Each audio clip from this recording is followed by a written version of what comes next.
Assalamualaikum warahmatullahi wabarakatuh. Wadia balad dongeng Ki Agus Jago di mana wae ayana. Alhamdulillah wa syukru ala ni'amillah. Kalayan diwuwuh ku Qobul anu maha agung, dibarengan ku pangijabah anu maha kawasa, diiring ku kadeudeuh kanyaah Gusti anu maha suci. Urang ayeuna dugi kadanget ayeuna masih keneh tiasa ditepang dangukeun deui dina acara anu matuh kamemet urang sadayana. Nyatana dina pagelaran dongeng Sunda jejer carita siluman leuweung peteng. Ayeuna bagian anu ka-7 nanya pamiarsa. Ieu dongeng mangrupikeun buah karyana Kang Asep Gun di Palihan Majalaya Bandung. Kangge Kang Asep Gun ngahaturkeun rewu nuhun laksaketi kabingahan rehna parantos ngintunkeun naskah sakaligus ngawidian mamang kangge medar ieu dongeng dina channel dongeng Ki Agus Jago ieu. Atuh sumangga kanu teu acan subscribe kantun subscribe heula, ngarah langkung pogot sareng langkung sumanget deui ka si mamangna dina enggoning medar ieu dongengna. Nging hilap di like di komennya nu saseueur-seueurna lainna naon mamang masok bingah gitunya upami maosan komentar-komentar ti para wargi sadayana teh. Kalintang bingahna deui upami mah link video mamang ieu dipangeserkeun atanapi dipangbagikeun. Atuh ngarah teu nyangkelong tingkana waktu sumangga ayeuna mah urang lajengkeun deui dongeng siluman leuweung peteng bagian anu ka-7.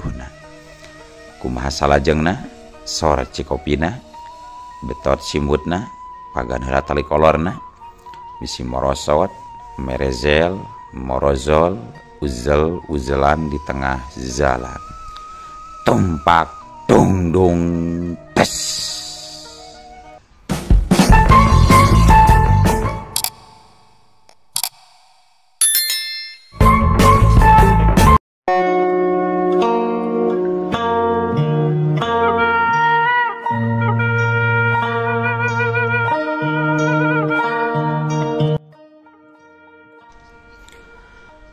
Ayeuna mah urang reureuh heula we mang euy.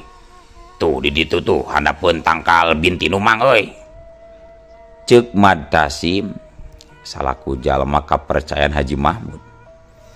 Biasa oge sok disarebut Mang Mandor eta teh. Ari nu saurang deui katelahna Siduloh pagawena Haji Mahmud keneh. Nya hayu atuh da jeung nyana ieu ge. Kuring oge geus asa rincug suku ieu teh.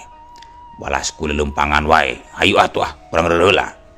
Temal Mang Dira bari terus nuturkeun Mad Tasim jeung Siduloh anu geus lalempang ti heula murukah handapeun tangkal bintinu. Gek gek gek. Harita tiluanana dariuk dina akar tangkal.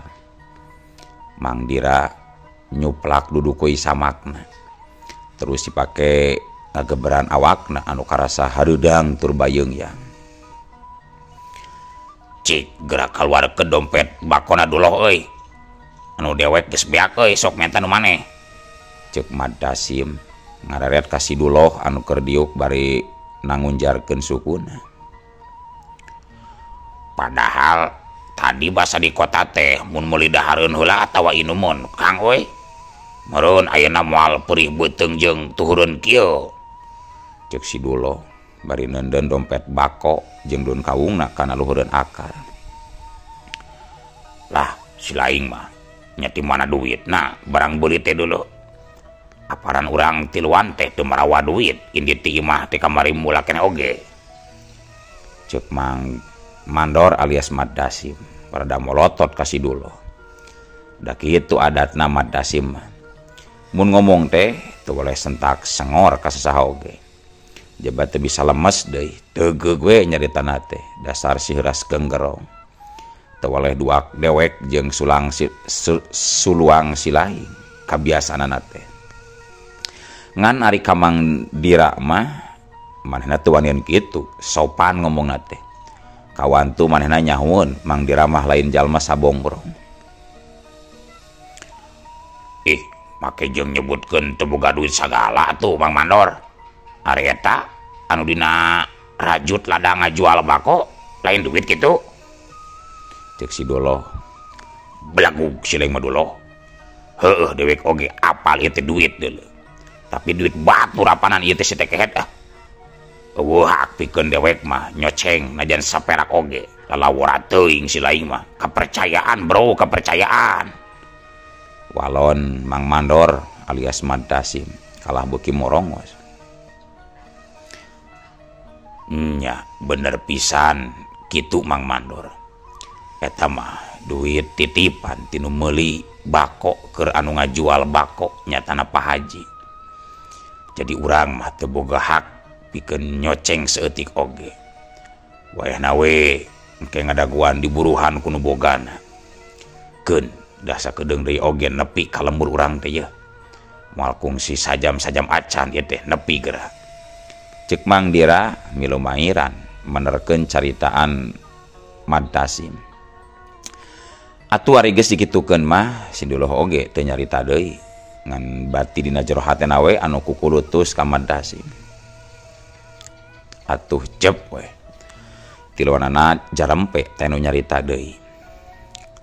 Katempo haseup bako mulek ka luhur anu tungtung nang ngiles ka bawah angin. Sanggeus ngarasa cukup rareureuhna beral we tiluanana naruskeun deui lalampahanana. Harita wanci geus meh reup-reupan. Moal lila deui oge bakal nincak kana waktu magrib. Nu tiluan laleumpangna kukurusukan mapai-mapai kebon awi. Anu engkena teh bakal beras ka pasawahan. Beak pasawahan kakarak anjog ka lembur Cisangkan. Lembur anu ditujuna nyatana lembur Mang Dira oge lemburna Haji Mahmud. Tapi karek oge anu tiluan meunang sabaraha lengkah keur kukurusukan. Culung. Teka nyahoan ti madaratangna kiwari dihareupeun maranehanana. Nyaho-nyaho geus aya 3 urang jalma anu ngabaradegah.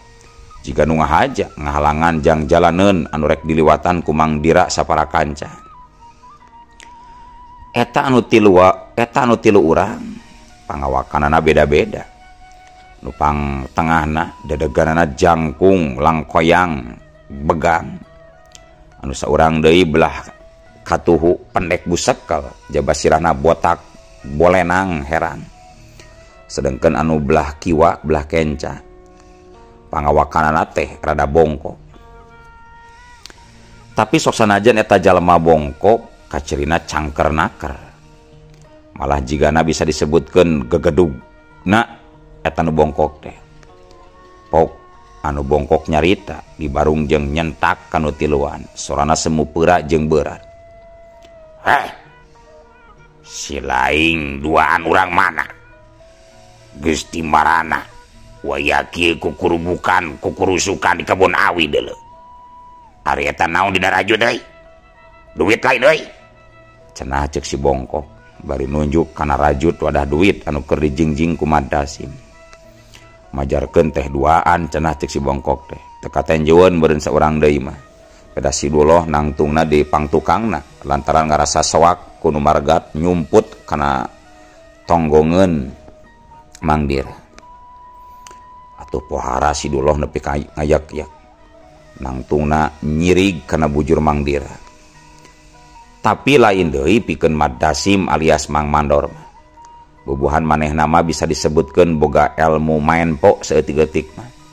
Matak dijadikeun mandor ku Haji Mahmud oge pada boga pangabisa.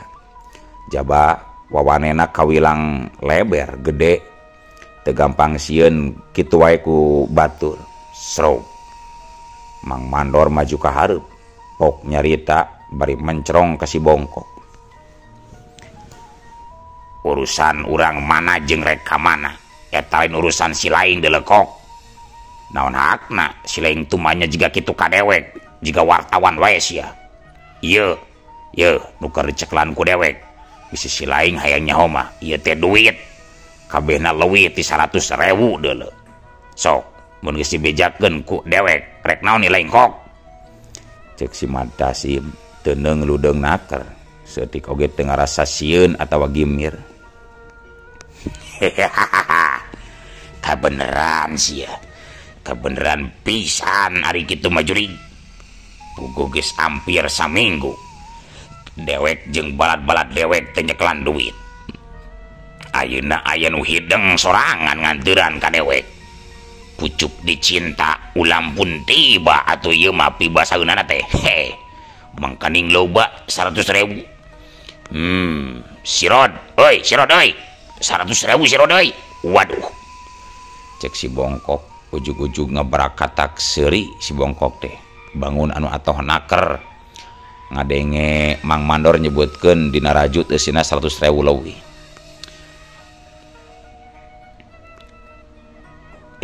gagabas ya nya naon maksudna nya capek kitu sia bongkok euy cek Bang Mandor jadi ngusial ambek lantaran ngerasa disapirakeun meureun ku si bongkok atuh pok si bongkok nyarita deui di barung jeung popolotot sabab teu geunah disebut manusia bongkok ku Mang Mandor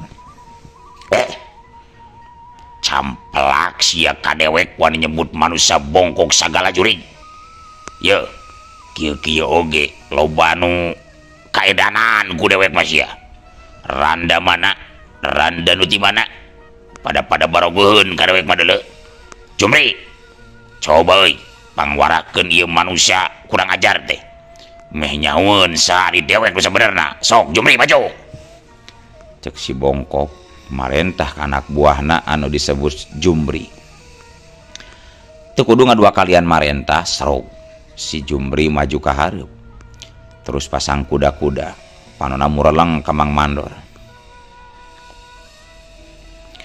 kurang ajar ngajak ngesang si teh kaing dulo ye me HP lah wadah duit euy kade bisi karabut ku manusia-manusia hakaneun juri teh euy ceklan cek si Matasim bari mikeun ranjut wadah duit ka si dulo tapi sanggeus dapan ku si dulo eta rajut teh dibikeun ka Mang Dira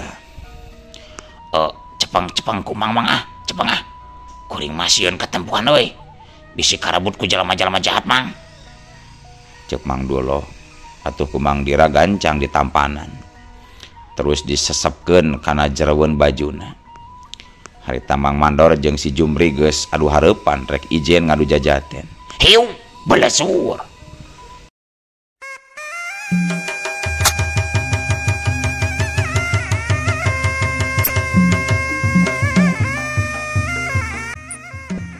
telila pereup si Jumri teh kanyahoan ujug ngabelesur rek ngagedor gado Mang Mandor tapi Mang Mandor oge lain jalma kosong molongpong dina urusan gelut set lap rikat Matasim ngalepkeun sirahna barang jeung kitu hiu pereupna ngatius ka luhur ngarah kana careham si Jumri anu harita posisina rada nyoloyong ka hareup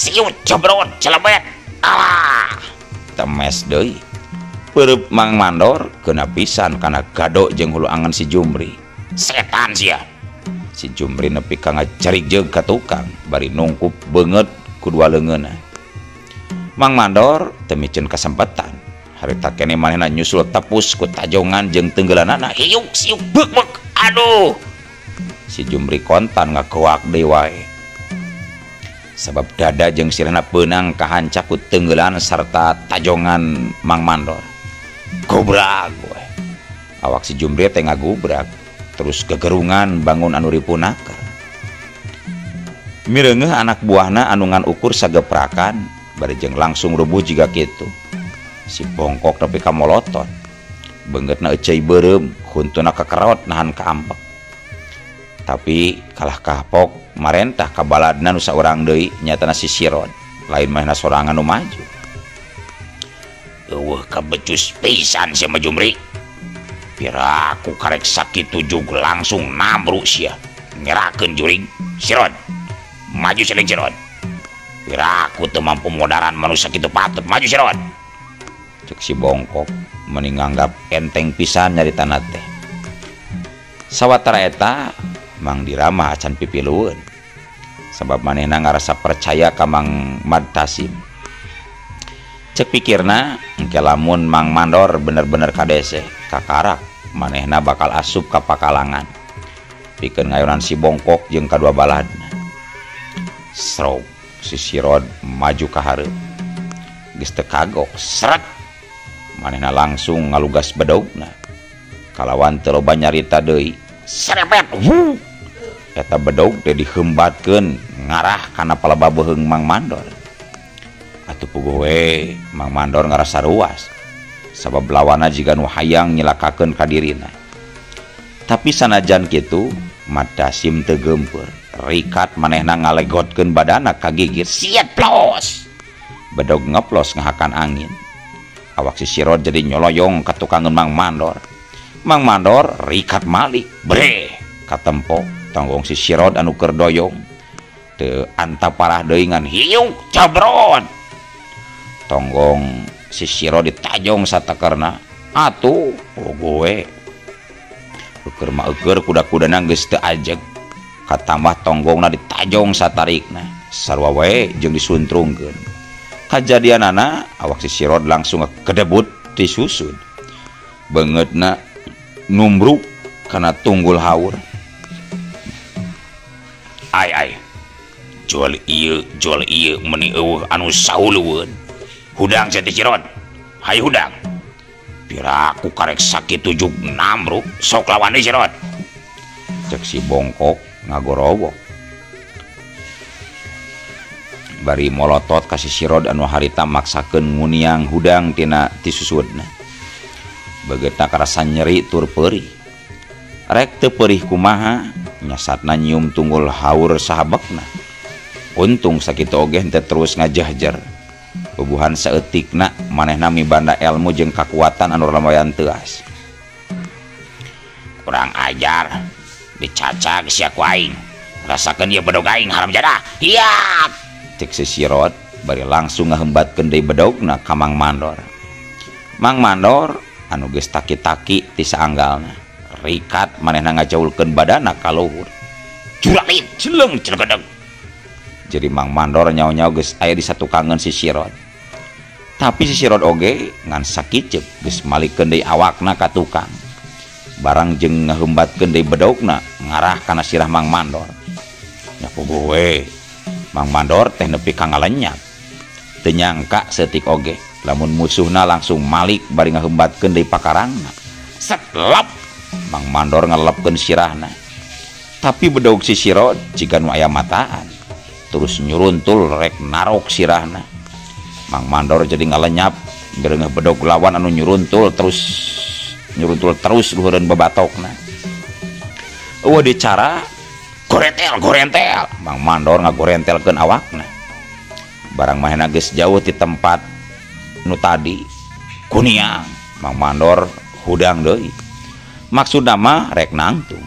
Tapi teu kanyahoan si Bongkok anu tadi ngajega langsung ngahembatkeun bedogna ngarah kana beuheung Mang Mandor. Sakali ieu mah Mang Mandor bener-bener geus teu bisa deui nyingcatkeun awakna. Sabab kuda-kudana can jejeg kukuh. Ukur bisa pasrah bari meuremkeun panonna. Baluas ningali bedog si Bongkok anu nyuruntul rek nyapatkeun beuheungna. Tapi nalika eta beuheung sajengkal deui rek nyumpungkeun kana beuheungna. Siutra kuleweng, aduh. Si Bongkok ujug-ujug ngagero semu ditahan. Katempo leungeun anu keur nyekel bedogna ngoleweng ka gigir. Di hareupeunna geus ngajega Mang Dira bari mencrong seukeut ka si Bongkok. Tadi teh waktu bedog si Bongkok rek keuna pisan kana beuheungna Mang Mandor. Eta laju bedog katahan ku batu leutik anu disintrikeun ku Mang Dira. Ulah licik baraya. Hiji lawan hiji tarung mah. Keun antepkeun anak buah anjeun heula sina Jongjon jeung batur kuring tarungna. Lamun anjeun rek miluan nya bagian kuring anu ngalawanna meureun dulur. Cek Mang Dira teu ludeng naker jauh tina rasa kasih. Setan sia nu licik mah deuleu goblok. Ieu atuh ieu ari hayang-hayang teuing mah sikeut bedog aing. Ya cek si bongkok kituna teh bari sakilat nyabetkeun bedogna ngarah kana cangkeng Mang Dira. Tapi Mang Dira jiga anu teuruas atawah baluas nanjeu seseukeut bedog anu nyemprung jiga kitu teh. Satungkap kalawan teu katuturkeun ku awasna panenjo si bongkok. Congo bedogna nyaho-nyaho geus beunang dicapit ku ramoleungeun Mang Dira. Atuh si bongkok nepi ka molotot bari calawak. Saumur dumelah manehna kakarak manggih jalma anu boga kahebatan saperti kitu. Bedog anu nyemprung tarik teh beunang dicapit ukur kedua ramo. Kusabab geus kagok asong satakeur tanaga si bongkok ngenyang bedogna tina capitan ramo lawan. Nepi ka tiba bregeh kaluar kesang sawak-awak nepi ka brak-beprot hitut. Tapi eta bedog tibatan lesot mah kalah beuki pageuh teu uget-uget acan. Lesotkeun sia setan. Lesotkeun mentong ngagunakeun ilmu sihir sia kurang ajar. Lesotkeun. Cek si bongkok nyebutkeun sihir majarkeun teh. Sok ka mana karep nyarita teh geuning kidulur mah. Anu kieu mah lain sihir atuh. Lamun anjeun jadi beurit atawa jadi bangkong atawa elep asup kana beuteung kakarak eta sihir. Cek Mang Dira kala ngaheureuyan si bongkok. Goblok sia. Awas lamun teu dilesotkeun. Gancang lesotkeun juring. Mun teu dilesotkeun rek naon kitu? Kop atuh tah ari hayang-hayang teuing mah dilesotkeun tah.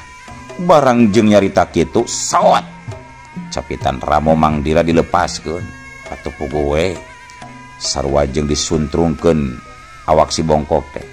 Tanaga keur dibijilkeun kabeh ti beberage ku Mang Dira dilesotkeun langsung wae si bongkok mah gubrag nangkarak bengkang tonggongna nanggal pisan kana dapuran haur nepi ka rabeng daun awi anu gararing oge. Kaeundeurkeun ku awak si bongkok anu harita ngagorobas nyangsang nyangkora handapeun tangkal haur.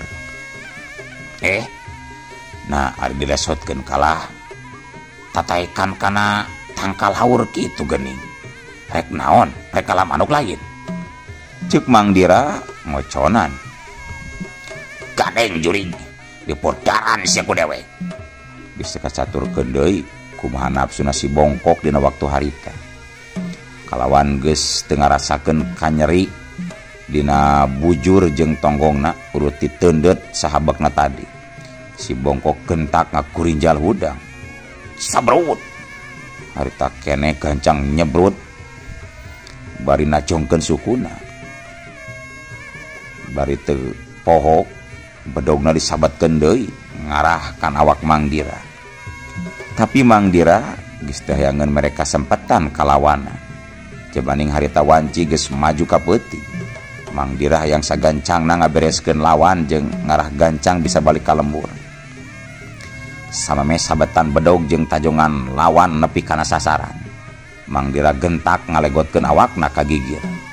Barang jeung kitu leungeun katuhuna newak leungeun lawan anu keur dipake nyekal bedog saterus ditongtak sakalikeun. Sat hiu kilek kabro celepet deus. Aduh, tobat panas. Si bongkok ngoceh tarik naker sanggeusna beungeutna peunang ku kepretan dampaleungeun Mang Dira anu geus dieusi ku aji semu gunting. Untung sakitu oge teu ngagunakeun tanaga jero sapinuhna. Ukur saparapat nage hanteu Mang Dira ngepret si bongkok teh. Tapi sanajan sakitu lain deui tumrapna ka si bongkok mah. Harita keneh si bongkok terus gegerungan ngerasakeun pipina anu panas tur nyeri anu lain memeueusan. Si bongkok geus teu sanggup deui ngalawan. Sanajan bisa hudang oge kalah terus undur-unduran bari nyekelan pipina. Sedengkeun di tempat pakalangan sejen si Sirod anu keur ngayonan Mang Mandor. Beuki dieu beuki sidik ilmu katapisan jeung gerak nak Mang Mandor jauh aya saluhureun si Sirod. Anu antukna sabaraha kali si Sirod kabeunangan ku tenggelan jeung tajongan Mang Mandor. Jebati kitu ayeuna mah manehna lemor teu nyekal bedog sabab tadi geus ngaclang jauh naker teuing ka mana ngaclangna. Waktu pigelangan leungeunna ditajong ku Mang Mandor teh. Sedangkeun anu saurang deui nyatana si Jumri harita manehna kalah ngajantang. Jika nu teu hayang mantuan ka baturna anu keur kadeseh mundur seperti kitu. Barang keur kitu Korowo kadenge si bongkok ngagorowok ditujukeun ka dua baladna. Sirod, Jumri, mabur euy, mabur, moal kuat, ayo, mabur, lumpat. Cenah cek si bongkok. Ngomong kituna teh bari mahena mah beretek lumpat miheulaan sorangan teu ngareret deui ka tukang. Atuh asa dibalakan pikeun si Sirod mah pan kitu dipikeun si Jumri. Ngadengi gegedugna ngorowok kitu teh geus teu loba deui mikir. Juk berengbeng we. Duana pating berengbeng lalumpatan nyusul si bongkok anu geus leuwih ti heula mabur ti pakalangan. Begal-begal urang mana cenah eta teh Mang Mandor? Tanya Mang Dira. Basa maranehna keur pating jaranteng bari masing-masing panonna marelong kapal lebah kurut lalumpatna si bongkok sabalad-balad. Nya teuing atuh kuring oge teu apal Mang. Paling oge urang lembur dinya tah. Biasa begal kotok. Keun baelah teu kudu dipikiran Mang. Nu penting mah urang sararea geus salamet we ayeuna mah. Hayu Amang, bisi kapentingan di jalan euy. Geus sebreupan geuning iwanci teh. Saterusna mah tiluanana neruskeun di lalampahanana ngajugjug ka lembur Cisangkan. Para wargi sadayana wanci memeh bedug Isa harita nu tiluan teh geus narepi ka lembur Cisangkan. Kalawan gagancangan maranehna muru ka imahna Haji Mahmud pikeun nyetorkeun duit lada ngajual bako teh. Teu loba ngadongeng ka ditu ka dieu di jero imah teh. Kulantaran tiluanana can baralik heula ka imah-imahna. Sanggeus dibere buruh namah ku Haji Mahmud. Jeruet weh tiluanana talurun ti imah. Muru ka imahna masing-masing pikeun baralik. Mang Dira kebat leumpang muru ka imahna. Sanggeus nepi ka hareupeun imahna tuluy uluk salam. Sanajan rek asup ka imah sorangan oge, Mang Dira mah tara poho uluk salam. Geuning Akang, meuni peting-peting teuing yang bako teh? Cek Bi Umsih basa mukakeun pantel. Duda lain lalampahan deukeut-deukeut ti kota Kalembur teh. Jabasa peuting kapaksa ngadon mondok di gudang bari nungguan. Da waktu nepi ka toko anu biasa melian bako ti Pak Haji teh.